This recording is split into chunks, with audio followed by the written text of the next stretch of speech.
Olá, galera do nono ano. A gente vai estudar um pouquinho a questão dos novos tigres asiáticos, porque vocês viram lá com a Andresa a questão dos tigres asiáticos, né? Logo no início, como é que aconteceu essa formação. E agora a gente vai retratar um pouquinho dos novos. E aí, quando eu falo tigres asiáticos, aí muita gente pergunta assim, professora, por que tigre? Por que veio esse nome? Justamente por causa disso, porque quando a gente vê a imagem do tigre em si, a gente vê o quê? Que é um animal rápido, ágil, veloz. Então foi isso que aconteceu com os tigres asiáticos, né? Eles se tornaram países, né? Foram crescendo sua economia rapidamente. Então por isso que foi chamado de tigres asiáticos, e asiáticos porque se localiza na Ásia, né?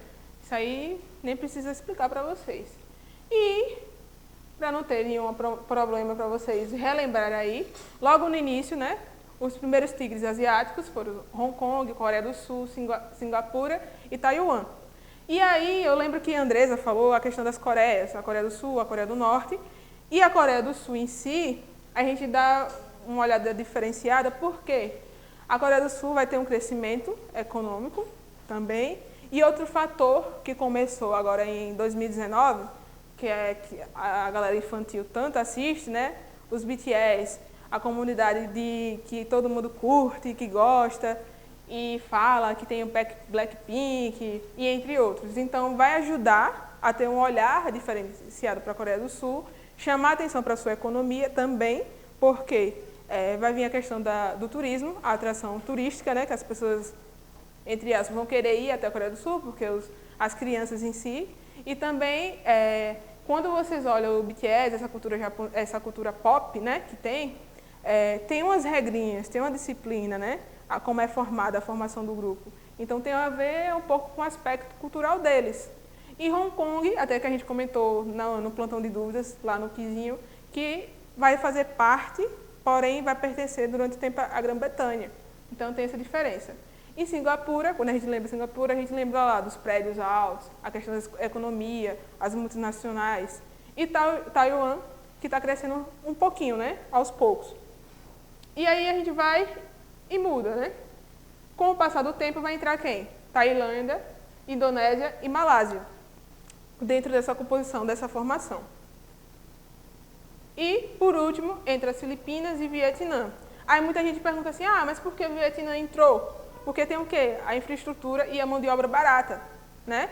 São países que vão atrair a questão das transnacionais dentro lá, e vai ter o investimento de quem? Logo no início, quem investiu? A China, né? A China vai investir e vai vir o capital também do japonês, vai investir aqui dentro dos tigres asiáticos, com as empresas dentro de cada país vizinho, e também o capital norte-americano. Eles vão começar o quê? Jogar suas multinacionais, suas transnacionais dentro aqui dos tigres asiáticos, para poder crescer a economia. Porque ele tem uma tecnologia de ponta, né? Para poder aprimorar. É como eu brinco lá no início, quando aconteceu a colonização, e eu até estava comentando esses dias, os Estados Unidos, pertencia à Inglaterra, né? Logo no início da sua formação. E aí ele foi só ficando, eu brinco que ele ficava lá só observando a Primeira Guerra, a Segunda Guerra Mundial, e depois ele vai e entra o quê? Para ajudar os outros países que sofreram na Primeira e na Segunda Guerra Mundial. E também, quando vem a Guerra Fria, a divisão do capitalismo e socialismo, ele também tem lá a sua grande importância. Por isso que ele vai se tornando uma grande potência, se torna a grande potência, a superpotência que a gente quer hoje, né? Só que aí por trás temos a China e o Japão, que a gente tanto bate aí. Porque eles não se tornam superpotência, porque a China não é superpotência se ela tem um grande crescimento econômico, e entre outros. Então, o que a China e o Japão faz? Começa a investir na região asiática, para poder subir sua economia, queira ou que não, para tentar se tornar uma superpotência. Está quase. Não vamos dizer que está distante, está quase. Só que também tem uma questão, não sei se vocês já observaram, que os chineses, os japoneses também têm uma dívida, entre aspas, com os Estados Unidos. Então, eles são amigos, né? Na questões comerciais. Tem acordos comerciais entre eles. Então, eu quero que vocês prestem atenção nisso. E aí, né, como vocês me pediram, professora, vamos lá, faça uma coisa diferente, tal. Para os meninos não ficarem com raiva, né, eu coloquei aqui o flamenguista, né, que são os metidos, né, entre as brincadeiras, e tem os principais, Palmeiras, São Paulo e entre outros. Então, eu vou querer que vocês entendam dentro do mundo de vocês. Então, eu fiz o quê? O futebol em si, a quadra dele é maior, né? Tem um espaçamento bem legal. E o futsal já é diferente. Então, eu trouxe dentro do futsal, porque era como eu conseguiria encaixar o assunto, para vocês entenderem. Ou seja, quando a gente vai jogar, a gente tem tática, né? Defesa e entre outros. E tem o treinador, quem está de fora. Então, imagine o seguinte, dentro dos tigres asiáticos e na formação de novos tigres asiáticos, os meus treinadores eram China e Japão. Bota aí na sua cabeça, China e Japão. E quem auxiliava e investia nessas equipes é os Estados Unidos, que está lá de fora. Ele está investindo seu capital. Não é assim que as grandes empresas fazem lá no futebol e no futsal, investem naqueles times para poder vender, comercializar, que é a Nike em si, né? A maioria, a patrocinadora da maioria dos times. Então, eu quero que vocês imaginem desse jeito.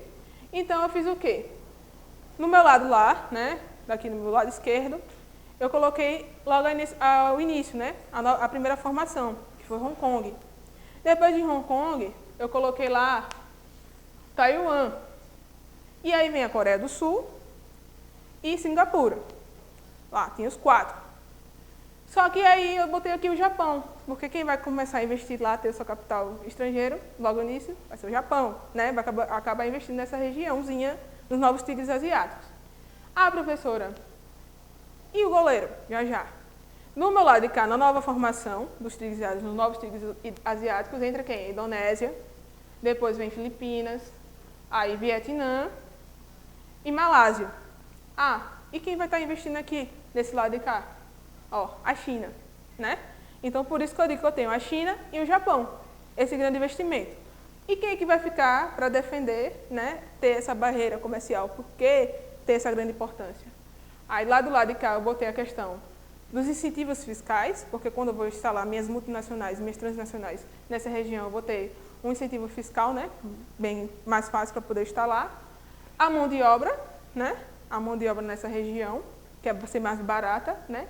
Lembra que eu falei que do lado de cá tem o Vietnã, que tinha uma mão de obra mais barata? E aqui do lado de cá eu botei a industrialização. Ah, por quê? Porque para poder eu gerar toda a economia dos meus tigres asiáticos na nova formação, eu preciso da industrialização para poder comercializar, tanto seja de bens duráveis e não duráveis. Então é isso que vai ajudar na formação dos novos tigres asiáticos. É a forma que eles estão se organizando. E a partir daí, eles vão tendo uma competição entre si, entre os dois países, só que primeiro eu tinha uma formação dos tigres asiáticos, né, era o meu primeiro time, estava ali dentro de campo, dentro da quadra de futsal em si, e aqui eu tive depois o meu segundo time. E eu tive como os meus treinadores principais China e Japão. E o meu investidor principal, os Estados Unidos, com capital estrangeiro. Então dá basicamente para vocês entenderem como é que aconteceu essa formação. E aí eu digo logo aqui no início, o Sudeste Asiático, né, que é essa parte que a gente estava tratando, a industrialização recente, né, que é algo novo para eles, mas vai vir também as economias competitivas e o mercado externo, né? Porque lembra lá que eu falei para vocês que o Japão e a China logo no início era um mercado fechado, interno, dentro deles. Então, quando ele tem essa abertura comercial, vem o capital estrangeiro, então vai vir o mercado externo. E o transbordamento do capitalismo japonês. Por quê? China e Japão tinham a questão do império, né, logo no início. Então, a gente poderia dizer que elas eram socialistas, né? Quando ela abre um pouquinho do capital, o capital estrangeiro, então vem de fora. Então, o capitalismo aqui vai ser em alta. E aqui eu só coloquei para relembrar, Coreia do Sul, Taiwan, Hong Kong, que é a China atual, né? E Singapura. E aí eu digo para vocês, por que os tigres asiáticos no início tiveram esse grande avanço? Por causa dos incentivos fiscais, a mão de obra barata, né? A disciplina e a qualificação. Por quê? A mão de obra barata, porque os japoneses e os chineses trabalham muito, várias horas. E a disciplina, porque eu acho primordial isso deles, que eles são bem disciplinados. Tem uma disciplina impecável. Então, tudo que eles querem fazer, eles fazem perfeito. Por isso que eles são qualificados, né? A gente brinca tanto que na Coreia do Sul e em outras partes de países da Ásia, tem muitas pessoas que cometem suicídio porque eles não conseguem alcançar o tão famoso sucesso. Então, para eles, isso aqui é primordial, ter disciplina e qualificação, né? Ser qualificados. Então, eles querem tudo perfeito, por isso que eles trabalham várias horas. E a organização trabalhista é frágil, porque como eu trabalho várias horas, eu vou ter meu cansaço, também eles têm um cansaço deles, né, logo no início, né, quando começa a injetar o capital estrangeiro nessa região. A infraestrutura modernizada, porque hoje em dia é uma tecnologia de ponta, né?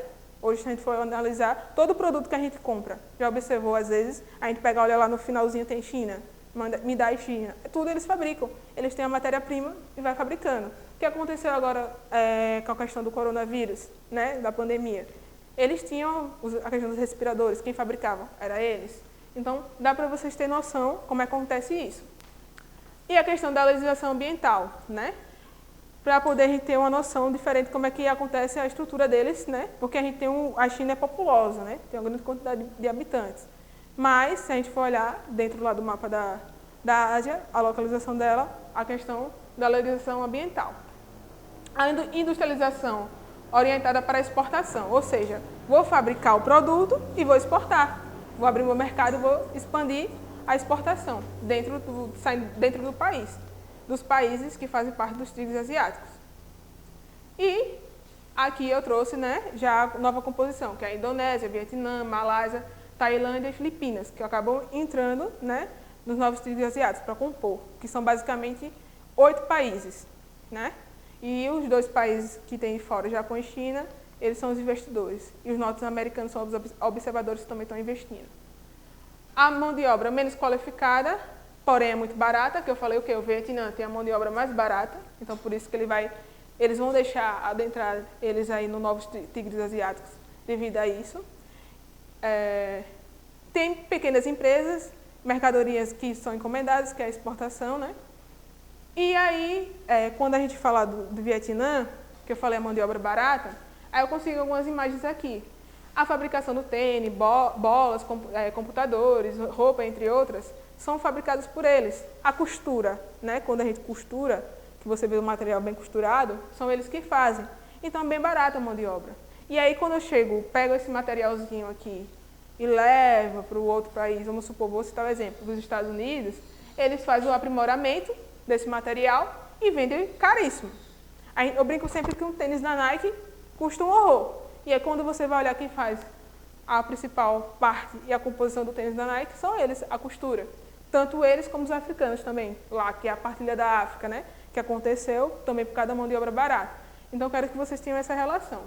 E aqui também, que é a questão da indústria de motores e automobilismo, que eles começam a crescer logo no início por causa dessa indústria aqui também, que é um grande fator. Se a gente for olhar, as grandes marcas de carros vêm de quem? Lá do Japão, né? E da China também.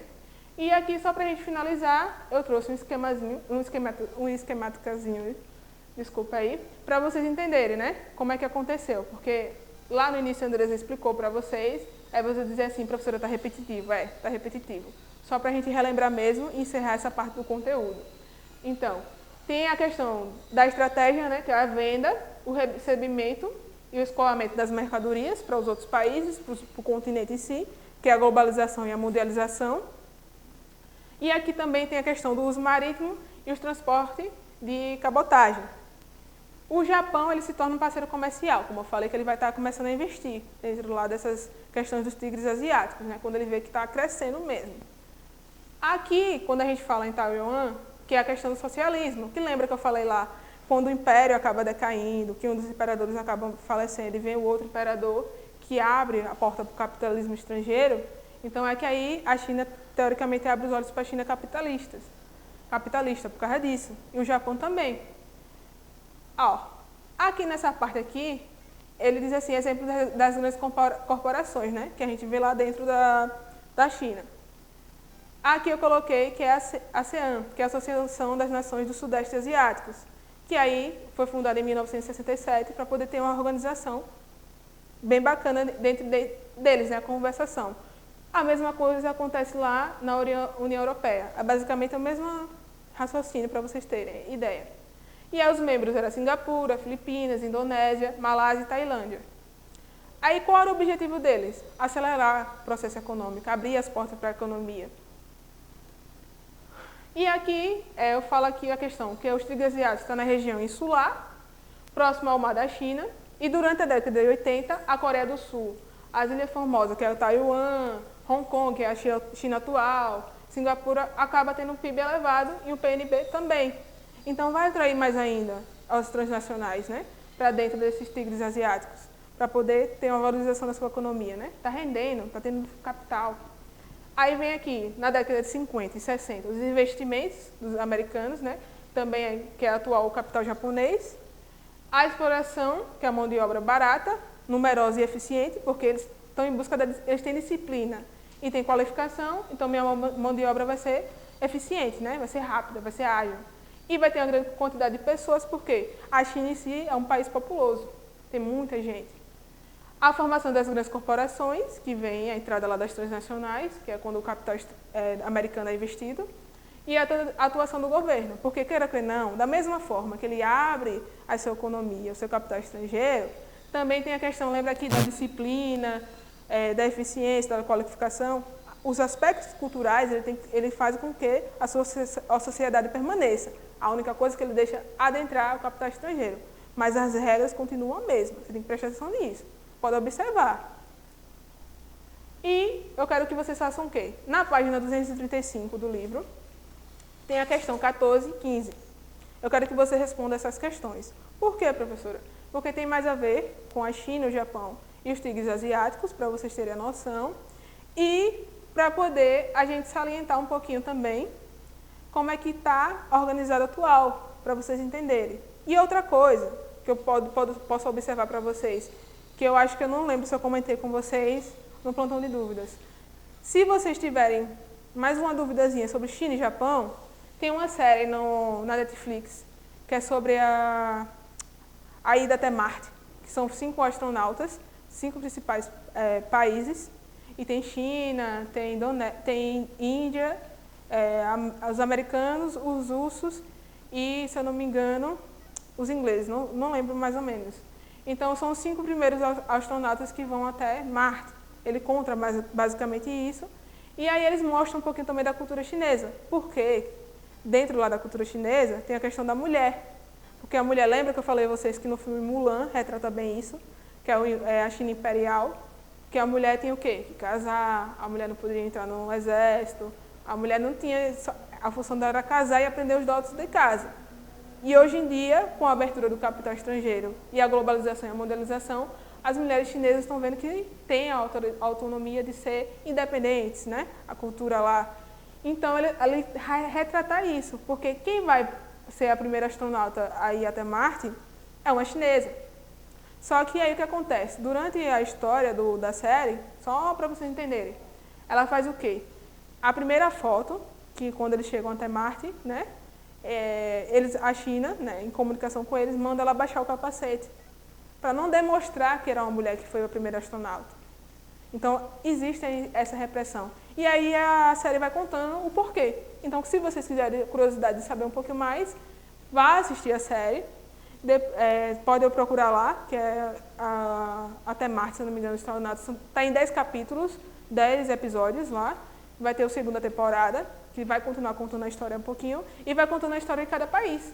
E como é as suas políticas, os aspectos culturais. Então, eu achei interessante a China, porque, tipo, ela, para baixar o capacete, para não mostrar o rosto. Porque ela era mulher. Porque eles não admitem, né, que ser um astronauta é homem. Para vocês terem a noção como é que ainda se encontra a cultura chinesa e também japonesa, né? Como é que é a disciplina, a qualificação e as regras dentro do país. Só abriu o capital estrangeiro, mas as regras continuam a mesma. Então, até a próxima.